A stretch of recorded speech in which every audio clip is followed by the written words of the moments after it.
ನಮಸ್ಕಾರ, ನೀವು ನೋಡ್ತಾ ಇದ್ದೀರಾ ಏಷ್ಯಾ ನೆಟ್ ಸುವರ್ಣ ನ್ಯೂಸ್. ನಾನು ಪ್ರಗತಿ ಜೈರಾಮ್. ಇದು ಫ್ರೀಡಮ್ ಶೋ ಕಾರ್ಯಕ್ರಮ.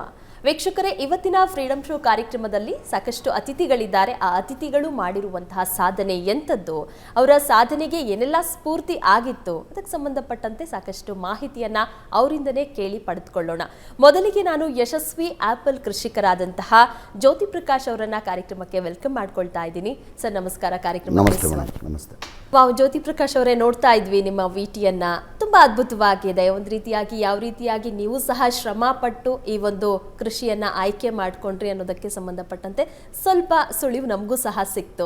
ಹಾಗಾದ್ರೆ ಯಾಕೆ ಆಯ್ಕೆ ಮಾಡ್ಕೊಂಡ್ರಿ ಸರ್ ಈ ಕೃಷಿಯನ್ನ, ಆಪಲ್ ಕೃಷಿಯನ್ನ? ಮೇಡಮ್, ನಾವು ಮೂಲತವಾಗಿ ಅಡಿಕೆ ಬೆಳೆಗಾರರು. ನಾವು ಚಿತ್ರದುರ್ಗ, ನಂದು ಸ್ಥಳ ಬಂದ್ಬಿಟ್ಟು ಚಿತ್ರದುರ್ಗ ಹತ್ರ ಒಂದು ಗ್ರಾಮ ಗೊಡಬನಹಾಳ ಅಂತೇಳಿ.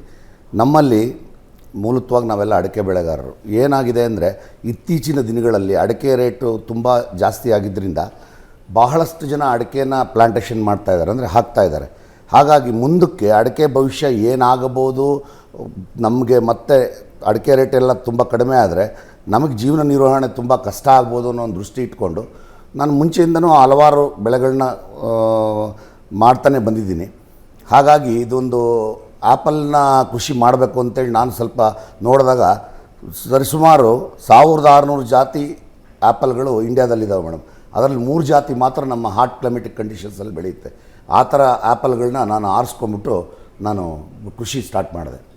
ಸಾಕಷ್ಟು ಜನ ಅಂದ್ಕೊಂಡಿದ್ದಾರೆ ಆಪಲ್ ಕೃಷಿ ಅನ್ನೋದು ಚೆನ್ನಾಗಿ ಇಳುವರಿ ಬರೋದಿಲ್ಲ, ನಮ್ಮಲ್ಲಿ ನಾವು ಬೆಳೆದ್ರೆ ಚೆನ್ನಾಗಿ ಇಳುವರಿ ಬರೋದಿಲ್ಲ, ಅದು ಎಲ್ಲಿ ಬೆಳಿಬೇಕು ಅಲ್ಲೇ ಬೆಳಿಬೇಕು ಅಂತ ಸಾಕಷ್ಟು ಜನ ಆಪಲ್ ಕೃಷಿ ಕೈ ಹಾಕೋದೇ ಇಲ್ಲ. ಹಾಗಾಗಿ ಹೇಗಿರುತ್ತೆ ಇಳುವರಿ? ನಿಜಕ್ಕೂ ವರ್ಕ್ ಆಗುತ್ತಾ? ಹಾಗಾದ್ರೆ ವರ್ಕ್ ಆಗುತ್ತೆ ಮೇಡಮ್. ಏನಂದರೆ, ಕೋಲ್ಡ್ ಕ್ಲೈಮೆಟಿಕ್ ಕಂಡೀಷನ್ಸಲ್ಲಿ ಬೆಳೀತಕ್ಕಂಥ ಆ್ಯಪಲ್ಗಳು ಯಾವುದೇ ಕಾರಣಕ್ಕೂ ನಮ್ಮಲ್ಲಿ ಬೆಳೆಯಲ್ಲ. ಅದು ಈವನ್ ಅದು ಗಿಡ ಬೆಳೆದ್ರೂ ಹಣ್ಣು ಬಿಡೋದಿಲ್ಲ ಇಲ್ಲಿ. ಅದು ಫ್ರೂಟ್ ಸೆಟ್ಟಿಂಗ್ ಎಲ್ಲ ಅದಕ್ಕೆ ಅದರದೇ ಆದ ಒಂದು ವೈಶಿಷ್ಟ್ಯತೆ ಇದೆ. ತುಂಬ ಶೀತಕರ ವಾತಾವರಣ ಬೇಕಾಗುತ್ತೆ. ಇದು ಹಾಟ್ ಕ್ಲೈಮೆಟಿಕ್ ಕಂಡೀಷನ್ಸಲ್ಲಿ ಬೆಳೀತಕ್ಕಂಥ ಆ್ಯಪಲ್ಗಳಿಗೆ ನಮ್ಮಲ್ಲಿ ಆರಾಮಾಗಿ 46-47 ಡಿಗ್ರಿ ತನಕ ಸಹಜವಾಗಿ ಅವು ಬೆಳೀತವೆ. ಓಕೆ ಸರ್, ನೀವು ಹೇಳ್ತಾ ಇದ್ರಿ ಸಾಕಷ್ಟು ಕಷ್ಟ ಸಹ ಪಟ್ಟಿದ್ದೀನಿ, ನಾನು ಸ್ಟ್ರಗಲ್ ಮಾಡಿದ್ದೀನಿ ಬೆಳಿಬೇಕಾದ್ರೆ ಅಂತ. ಏನೆಲ್ಲ ಕಷ್ಟ ಆಯಿತು ಸರ್? ಜೊತೆಗೆ ಯಾವೆಲ್ಲ ವೆರೈಟಿ ಆ್ಯಪಲ್ನ ನೀವು ಬೆಳೀತಾ ಇರೋದು, ಅದರ ವಿಶೇಷತೆ ಏನು? ಮೇಡಮ್, ಮೂಲತವಾಗಿ ಈ 3 ಜಾತಿ, ಒಂದು HRMA 99 ಅಂತೇಳಿ, ಇನ್ನೊಂದು ಅನ್ನಾ ಮಿಚೆಲ್ ಅಂತೇಳಿ, ಇನ್ನೊಂದು ಡಾರ್ಸೆಟ್ ಗೋಲ್ಡನ್ ಅಂತ, ಈ 3 ಮಾತ್ರ ಉಷ್ಣವಲಯದಲ್ಲಿ ಬೆಳೀತಕ್ಕಂಥ ಸೇಬು ಗಿಡಗಳಾಗಿವೆ.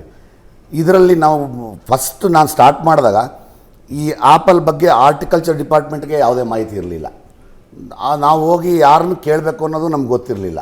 ಹಾಗಾಗಿ ಇದನ್ನು ಯಾವ ರೀತಿ ಬೆಳೆಸ್ಬೇಕು ಗಿಡನ, ಅದಕ್ಕೆ ಬರ್ತಕ್ಕಂಥ ರೋಗ ಲಕ್ಷಣಗಳೇನು, ಮತ್ತು ಅದಕ್ಕೆ ಯಾವ ರೀತಿ ಔಷಧಿಗಳನ್ನ ಸಿಂಪಡಣೆ ಮಾಡಬೇಕು, ಅಥವಾ ಅದನ್ನು ಏನು ಮಾಡಬೇಕು ಅನ್ನೋದನ್ನು ಯಾರೂ ಹೇಳೋರೇ ಇರಲಿಲ್ಲ ಇಲ್ಲಿ ಕರ್ನಾಟಕದಲ್ಲಿ.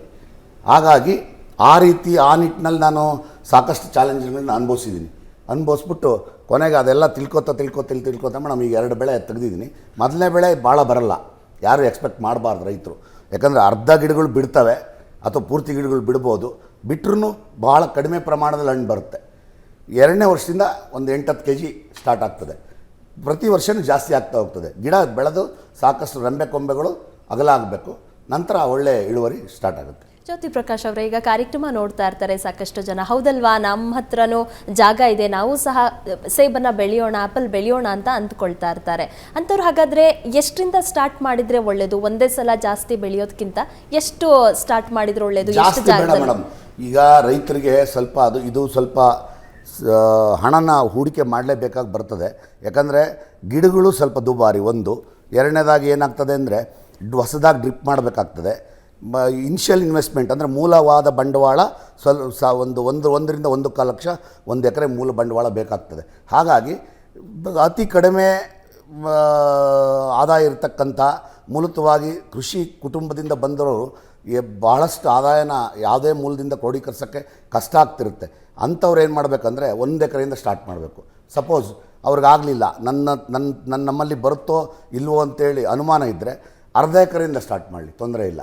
ಆಮೇಲೆ ಸಾಕಷ್ಟು ಸ್ಥಿತಿವಂತ ರೈತರಿದ್ದಾರೆ, ಅವ್ರು ಬೇಕಾದ್ರೆ ಹೆಚ್ಚುವರಿ ಹಾಕೋಬೋದು. ಓಕೆ ಸರ್, ಹಾಗಾದರೆ ಈಗ ಸಾಕಷ್ಟು ಜನ ನಿಮ್ಮ ಥರನೇ ಆ್ಯಪಲ್ ಕೃಷಿ ಮಾಡಬೇಕು ಅಂತ ಅಂದ್ಕೊಳ್ತಾ ಇರ್ತಾರೆ, ಆದರೆ ಅವರಿಗೂ ಸಹ ಮಾರ್ಗದರ್ಶನದ ಕೊರತೆ ಇರುತ್ತೆ. ಫ್ರೀಡಮ್ ಆ್ಯಪ್ನಲ್ಲಿ ನಿಮ್ಮ ಒಂದು ಕೋರ್ಸನ್ನು ನೋಡಬೇಕು ಅಂದರೆ ಅವ್ರಿಗೆ ಏನು ಮಾಡಬೇಕಾಗತ್ತೆ? ಮೇಡಮ್ ಅದೇ ಒಂದು ನಮ್ಮ ಫ್ರೀಡಮ್ ಆ್ಯಪಲ್ಲಿ ಈಗ ಫ್ರೀಡಮ್ ಆ್ಯಪ್ ಡೌನ್ಲೋಡ್ ಮಾಡ್ಕೋಬೇಕಾಗುತ್ತೆ ನಮ್ಮದು, ಮತ್ತು ಆಮೇಲೆ ನಮ್ಮದು ಆ್ಯಪಲ್ 1 2 3 ಅಂತ ರೆಫರಲ್ ಕೋಡ್ ಇದೆ. ಆ ಕೋಡನ್ನು ಅವರು ಇದನ್ನ ಮಾಡ್ಕೊಂಡು ಡೌನ್ಲೋಡ್ ಮಾಡ್ಕೋಬೋದು. ಮತ್ತು ಇನ್ನೊಂದೇನು ಫ್ರೀಡಮ್ ಆ್ಯಪ್ದು ಒಂದು ವಿಶೇಷತೆ ಏನಂದರೆ, ನಮ್ಮ ಆ್ಯಪಲ್ ಅಂತಲೇ ಅಲ್ಲ ಮೇಡಮ್, ಇನ್ನು ಬಾಕಿ ಈ ಥರ 800 ಕೋರ್ಸ್ಗಳು ಈ ಫ್ರೀಡಮ್ ಆ್ಯಪಲ್ಲಿ ಇದ್ದಾವೆ. ಅವನ್ನೆಲ್ಲವನ್ನೂ ವೀಕ್ಷಿಸ್ಬೋದು ಇವರು. ನಮ್ಮ ಆ್ಯಪಲ್ 1 2 3 ಅಂತೇಳಿ ಕೋಡ್ನ ರೆಫರಲ್ ಮಾಡಿದ್ರೆ ಇವ್ರಿಗೆ ಸ್ಕಾಲರ್ಶಿಪ್ ಸಿಗ್ತದೆ. ಜ್ಯೋತಿ ಪ್ರಕಾಶ್ ಅವರೇ, ಸಾಕಷ್ಟು ಮಾಹಿತಿಯನ್ನು ತಿಳಿಸ್ಕೊಟ್ರಿ. ಆ್ಯಪಲ್ ಕೃಷಿಯನ್ನು ಮಾಡೋದ್ರಿಂದಾಗಿ ಎಷ್ಟು ಆದಾಯವನ್ನು ಗಳಿಸ್ಬೋದು, ಸಾಕಷ್ಟು ಜನರಲ್ಲಿ ಸಾಕಷ್ಟು ಮಿತ್ತಿದೆ ಆ್ಯಪಲ್ ಕೃಷಿಯನ್ನು ಮಾಡೋದ್ರಿಂದ ಲಾಭ ಬರೋದಿಲ್ಲ ಅಂತ. ಅದು ಖಂಡಿತವಾಗ್ಲೂ ತಪ್ಪು ಅನ್ನೋದಕ್ಕೆ ಸಂಬಂಧಪಟ್ಟಂತೆ ಸಹ ಮಾಹಿತಿಯನ್ನು ತಿಳಿಸ್ಕೊಟ್ರಿ. Thank you so much. ಇವತ್ತಿನ ಕಾರ್ಯಕ್ರಮದಲ್ಲಿ ಬಂದು ಆ್ಯಪಲ್ ಕೃಷಿ ಬಗ್ಗೆ ನಮ್ಮ ವೀಕ್ಷಕರಿಗೆ ಮಾಹಿತಿಯನ್ನು ತಿಳಿಸ್ಕೊಟ್ಟಿದ್ದಕ್ಕಾಗಿ. Welcome madam, thank you. Jyoti Prakash ಅವರು ಹೇಳ್ತಾ ಇದ್ರು ಯಾವ ರೀತಿಯಾಗಿ ಆ್ಯಪಲ್ ಕೃಷಿಯನ್ನ ಮಾಡಿ ನೀವು ಸಹ ಆದಾಯವನ್ನು ಹೆಚ್ಚಿಸಿಕೊಳ್ಬಹುದು ಅನ್ನೋದಕ್ಕೆ ಸಂಬಂಧಪಟ್ಟಂತೆ. ಆದರೆ ನಿಮಗೂ ಸಹ ಆ್ಯಪಲ್ ಕೃಷಿಯನ್ನ ಮಾಡಬೇಕು ಅಂದರೆ ಮಾರ್ಗದರ್ಶನ ಬೇಕಾಗತ್ತೆ, ಯಾವ ರೀತಿಯ ಕೃಷಿ ಮಾಡಬೇಕಾಗತ್ತೆ ಅಂತ. ಅದಕ್ಕೆ ನೀವು ಮಾಡಬೇಕಾಗಿರೋದಷ್ಟೇ, ಈಗ ತಾನೇ ಜ್ಯೋತಿ ಪ್ರಕಾಶ್ ಅವರು ಅವರ ರೆಫರಲ್ ಕೋಡನ್ನು ಸಹ ಹೇಳಿದರು. ಫ್ರೀಡಮ್ ಆ್ಯಪ್ಗೆ ಹೋಗ್ಬಿಟ್ಟು ಅವರ ಕೋರ್ಸನ್ನು ನೋಡಿಬಿಟ್ಟು ರೆಫರಲ್ ಕೋಡ್ ಎಂಟ್ರಿ ಮಾಡಿಬಿಟ್ಟು ನೀವು ಕೋರ್ಸನ್ನು ನೋಡಿದ್ದೇ ಆದರೆ ಆ 3,000 ಸ್ಕಾಲರ್ಶಿಪ್ ಸಹ ನಿಮ್ಮದಾಗಿಸಿಕೊಳ್ಬೋದು. ಸೊ ಅಲ್ಲಿ ಹೋಗಿ ಕೋರ್ಸನ್ನು ನೋಡಿ ನೀವು ಸಹ ಆ್ಯಪಲ್ ಕೃಷಿಯನ್ನು ಮಾಡಿ ಉತ್ತಮ ಆದಾಯವನ್ನು ನಿಮ್ಮದಾಗಿಸಿಕೊಳ್ಳಿ. ಮತ್ತೊಬ್ಬರು ಅತಿಥಿಯೊಂದಿಗೆ ಮತ್ತೆ ಭೇಟಿಯಾಗ್ತೀವಿ ಸ್ಮಾಲ್ ಬ್ರೇಕ್ನ ನಂತರ.